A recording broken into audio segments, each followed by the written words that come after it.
자, 오늘 저기 또 배달 가봅시다. 혼자 운전하려니까 너무 심심해갖고 여기 유로트럭 게임 내에서 라디오가 되기 때문에 이걸 틀었는데 이왕이면 영어 공부도 하고 한국 방송을 들으면 좋은데 노래는 제가 이제 유튜브에 올리면 저작권 때문에 올리지를 못하기 때문에 일단 저도 뭐 어지럽습니다요. 익숙해져 보긴 하죠. 이게 근데 조용하게 가는 게 좋은지 뭐 영어라도 틀어놓고 가는 게 좋은 건데 일단 해보도록 하겠습니다. 일단 내 장비를 이용해갖고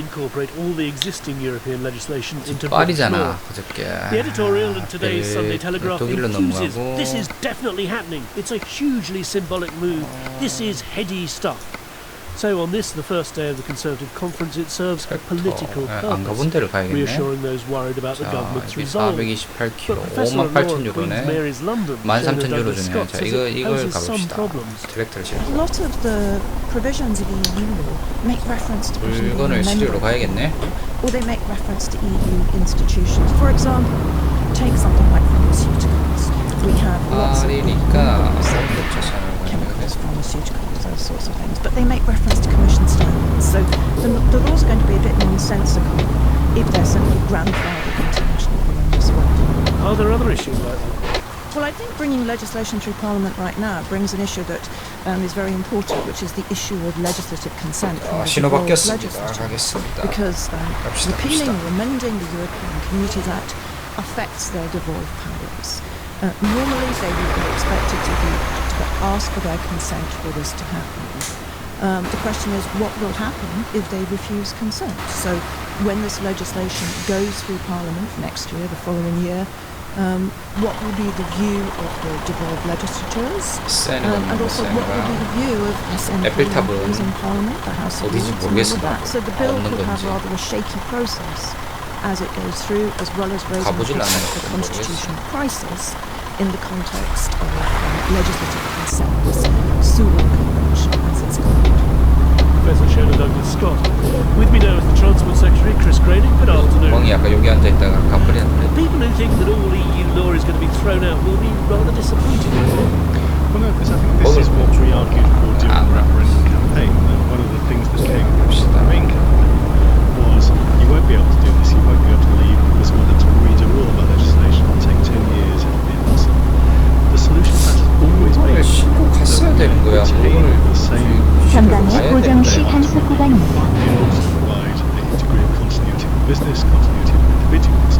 And then subsequent to that, when we have taken back control of our legislative process, taken back control of our laws, we are free to make change that we wish to make. The professor was pointing out some difficulties that a lot of the laws actually 우회전인데 한국 같으면 신호가 안 오고 가면 되는데 Well, they refer to standards set by the European Union, and we would of course adhere to those standards on the day after we left.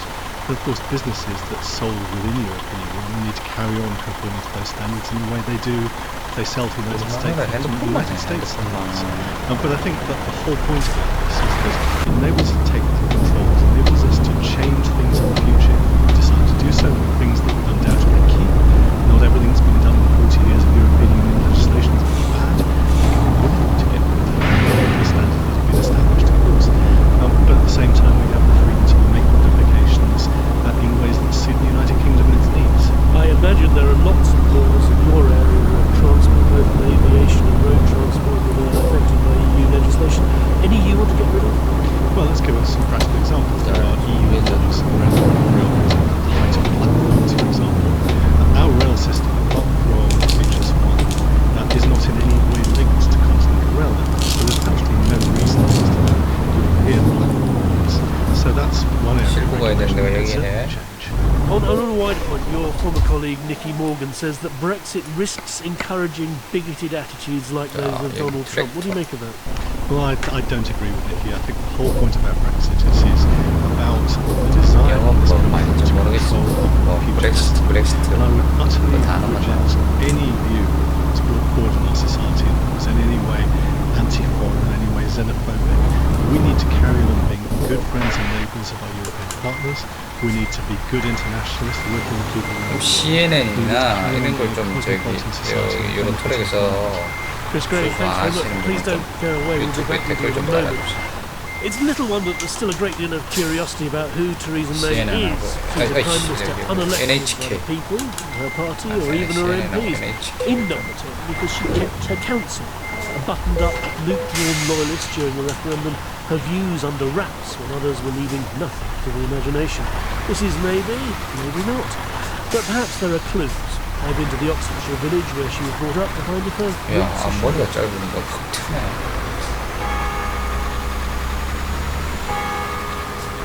Driving into Wheatley across a small bridge, you quickly see the travel lodge at Asda's Harvester Club. This is Middle England, 2016. This is the High Street. A lot of the houses here go back to at least the 18th century, not the 17th century. Very mixed. 여기서 오른쪽으로 갑니다. Buildings with the typical yellow golden stone of the area. 릴리가요? Pretty horrible, isn't it? 모르겠다. 릴리 맞아. Gareth Norris is the parish clerk and has lived here for 40 years. This is an unusual old-looking building, a triangle like a pyramid. It is, yeah. It's had a septagonal or octagonal. It's called lock-up or really what we call a roundhouse. It's built really just to literally lock people up overnight. The drunks. I suppose in those days they were scared of agrarian revolts, the government. So they built a lot of these all around the country, and people were locked up. That's what I call tough law and order policies. Yeah. We go on to St Mary's, where Theresa May's father, Hubert Brazier, was vicar. Very high church, smells of bells at his time, I'm told. He sadly died but I'm still trying to get a sense from Gareth of what this village was, is, like. I'm not daft enough, but I think I'm going to lift up a stone or open the door and find the essence of the Prime Minister here, but if you didn't know anything about it, just say who she is. I would hope that being a minister's daughter and the fact that the minister would have had people who lived in the village who would have problems of the people in the 70s, let's say, she would have some understanding of those kinds of people. She wasn't privileged by that at all. I think that's quite nice that we do have a Prime Minister who is of that background as opposed to previous Prime Ministers who, you know, against it. You constantly hear this contrast with David Cameron, so I asked Constantine Bale, the ex-member of the Conservative Party, about that. He was speaking, by the way, from Theresa Brazier's book. She represents the majority. In other words, it's suburban, it lives in large towns, it's in slightly smaller cities like London, and certainly when her views on, for example, immigration, 이렇게 문제를 생겼는데 또 잠깐 해봅시다.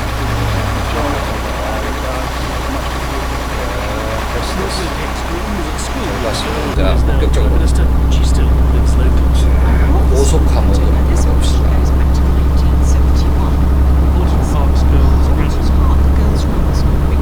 이 만트럭, 기본 만트럭 베이징이 낼 수 있는 가장 최고의 지대 속의 속도로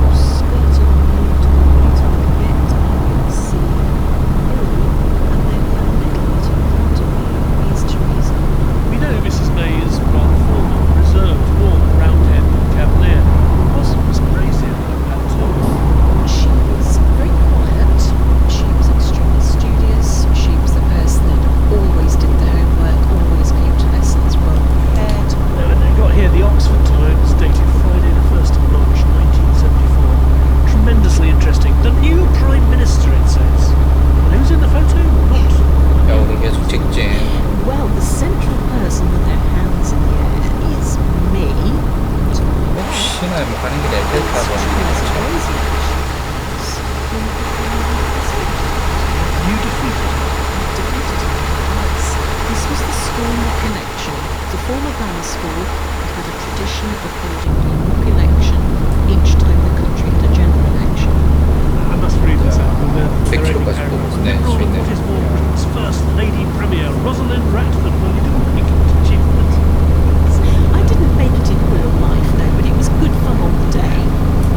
120km 가까운 느낌상 넘어가는 것 같아요.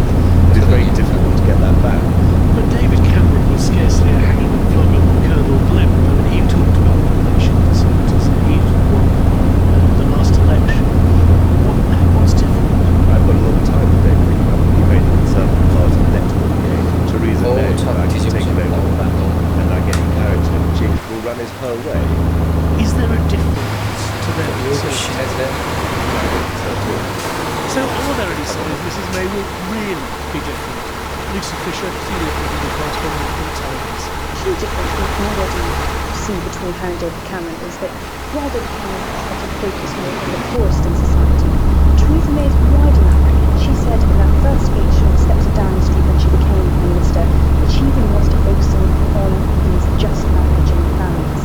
So these are the households with working age inhabitants who are not in the top income distribution, low and middle earners. But is the stress on the centre ground, working people, those struggling, any more than tactical common sense underlined by the Brexit vote? Professor Tim Bailey. We have heard the speeches on the steps of Downing Street from Margaret Thatcher, from John Major, and now from Theresa May. But when it actually comes to putting those principles, declared principles into practice, it becomes rather more difficult. Given the pressures of Brexit, given, I think, the difficulties that the economy is bound to go through, Brexit or otherwise, it's difficult to see how she's going to do that, particularly if she's going to be putting limits on spending that most Conservatives will agree to meet. She gave a few hints in her first leadership speech, talking about perhaps the need to rein in some of the excesses of the City of London, and given that she seems to be prioritising control over membership or full access to the single market, one would have to say that she seems to take a rather more nationalist view of the economy. 돈 내고 가야 되네.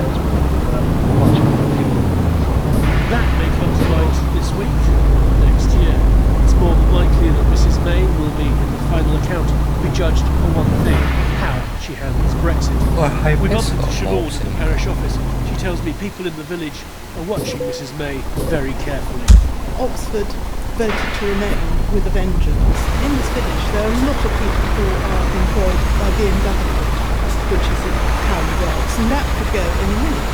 When you're a Bannister girl, you have a different take on life than if you were Cameron and brought up with the most privileged people.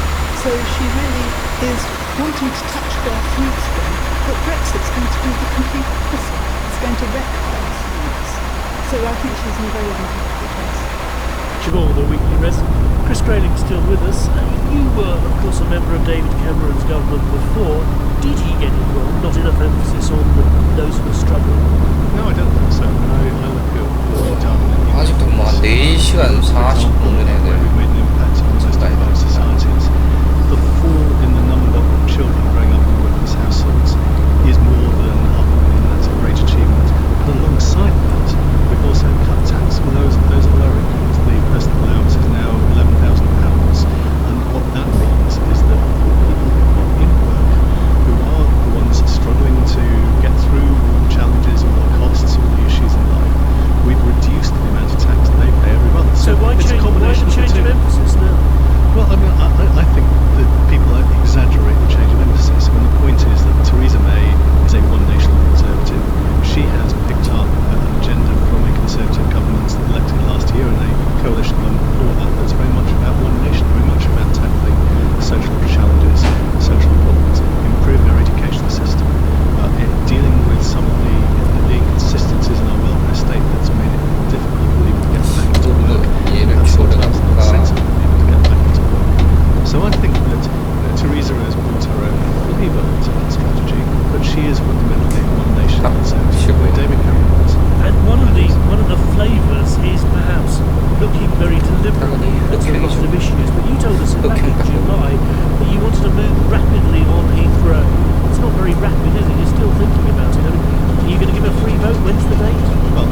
해바라기 밭이. Each one of them would be an asset. It's about deciding 전방에 고정시 단속 구간입니다.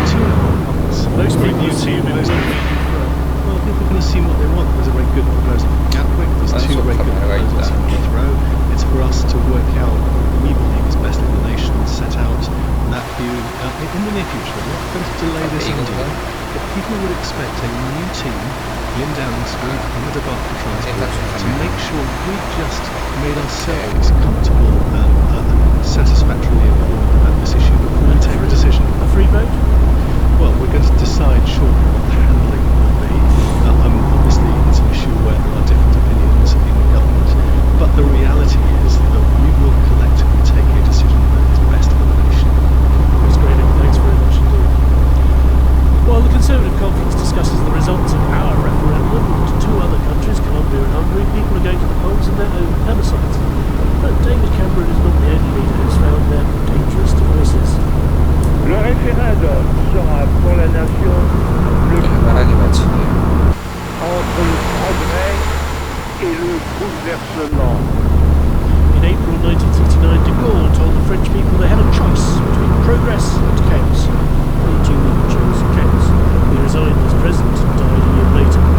So the Prime Minister of Hungary and the President of Colombia might be forgiven a few nerves today. Here's Nick Morgan from Newcastle University's Centre for Latin American Studies on that Colombian vote. After 50 years of armed conflict, Colombians are being asked to vote today in a plebiscite on peace accords negotiated between the administration of President Juan Manuel Santos and the country's largest organization, 충돌 났어? 아. The decision to put the agreement to a common vote is a risk. 피해가 있을 줄 알았는데. To establish the democratic legitimacy of the agreement. This is partly due to the fierce opposition between 2000 와인이 유명하니까. the Uribe administration demonized the FARC as terrorists and drug traffickers, denying them any political legitimacy and calling for patriotic crusade against the rebels. Backed by a massive injection of military funding from the US, Colombia's armed forces inflicted heavy losses on the FARC. Ironically, because the toll taken by this offensive led to the counter. Appeals to emotion typical of campaigns of this sort. Uribe and his supporters claim the agreement hands the country over to the FARC, offering them impunity for crimes against humanity, undeserved seats in Congress, and benefits for ex-combatants. The Yes campaigners, in contrast, presented the Uribistas as the final obstacle to a much-desired peace. Both visions were ultimately fantasies, voters told based on fear and thrill. Yet the complex social realities of both countries of the world were unlikely to be decisively shifted by the ending of the campaign. Much controversy is centered on the phrasing of the question, which no campaigner sees by describes a yes response. Do you support the final creation of a lasting and stable peace and task? Polling suggests that the yes campaign future Colombia seems unlikely to reflect decisions made by either side. Nick Morgan. And from Hungary, our correspondent Nick Morgan. Do you want the European Union to be able to order the obligatory settlement of non-Hungarian citizens in Hungary without the approval of Parliament? 아직 무과금 음식이 되질 The 않네요. government and the media loyal to it have pulled out all the stops to get a resounding no vote. Multiculturalism is dead in Europe. Praise electoral ban has told the electorate. Vote no to the migrants and no to the bureaucrats in Brussels. But peel back the rabbit and you find the European Commission has only asked Hungary to accept 1,000 트럭까지 따라잡을 수 있을 것 같습니다. 아까도 봤던 탁 셰프 가는 양계 트럭. Let any in, there will be no end to the European Commission's demands. It seems to me this referendum is more about Viktor Orban's fate than about his country's. Now is the captain of his strong government ship, Hungary's pretty inland pond, Lake Balaton. With this vote, he's looking for promotion, to be the master of a much bigger vessel, the stormy European seas. He would like to be the rallying point for all in Europe who oppose immigration. 전방에 고정시 단속 구간입니다. The immigrants, a vast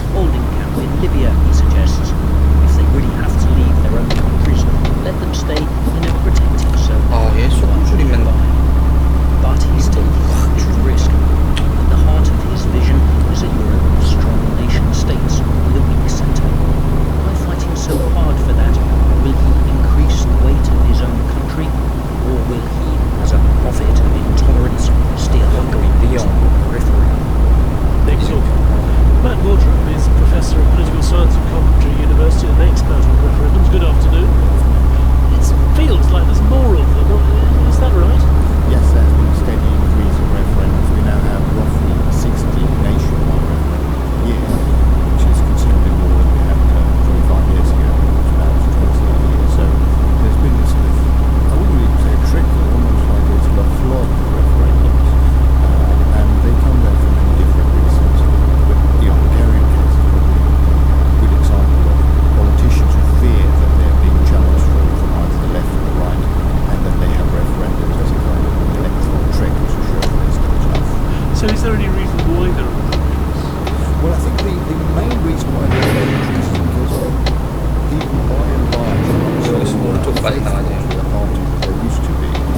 There was a study recently that showed that most voters only agree with 65% of the policies. 달리던 속도를 등에 업고 So that leaves quite a 35% disagreement. And in order to make sure that politicians don't become popular, it's easier to say, well, if you vote for me, you can have your cake and eat it, you can have the chosen policies plus And the danger for politicians. 이쪽은 디종갑니다. 도시 necessarily answer the question strictly on the ballot paper, but what they think of the government. Yes, there is a very strong tendency. Basically, for every year, You've got a formula. I have a formula, and I think the only one I can on Brexit. 영국하고 차이를 잘 모르겠습니다. 도로 뭐 달리는 쪽만 반대편이라 그게 지금 풍경 자체는 비슷한 것 같은데 차선 좁아진다. And then if the economy is not really particularly well, that makes it worse.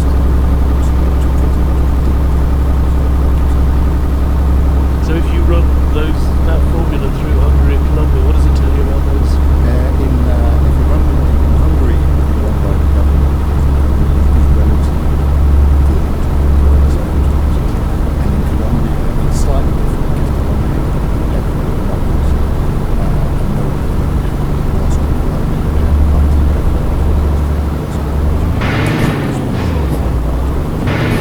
I'm interested in, does it change when you, like in the States or Switzerland, where you have quite a lot of them, you do it at state level instead? Yes, in America it's slightly different, and also you can't quite, it works for parliamentary systems. In America, you've got many, you've got the governors, you've got, in Switzerland you also have a collective executive.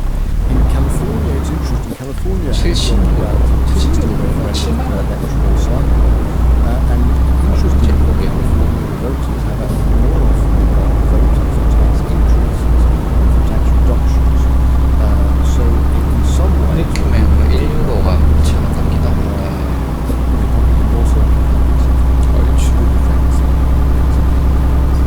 President Trump, thanks very much. And that brings us to our closing headline.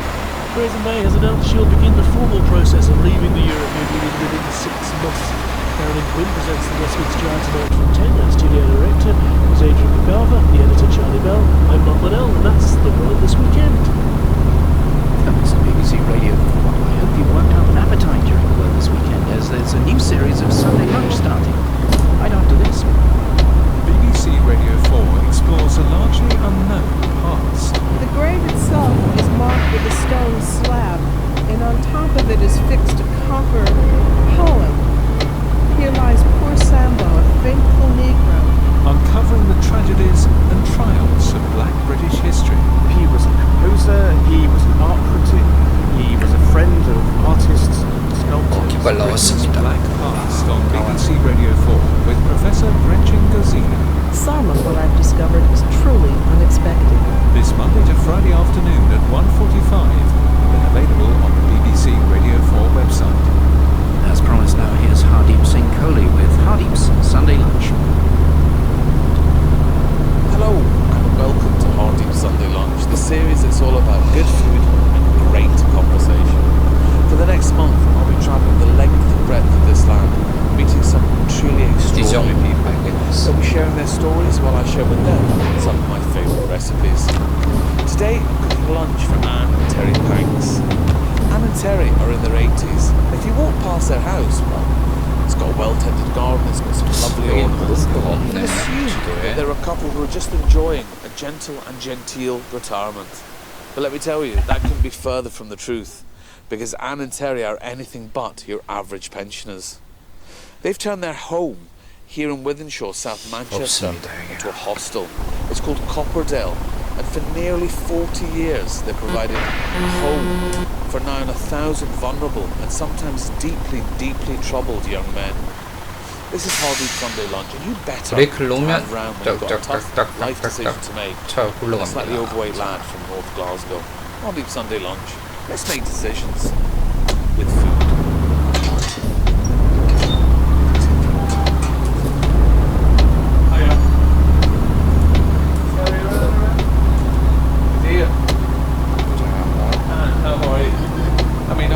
Open door policies, but your front door's wide open. Well, that's the idea. You walk in. It's a big old place, isn't it?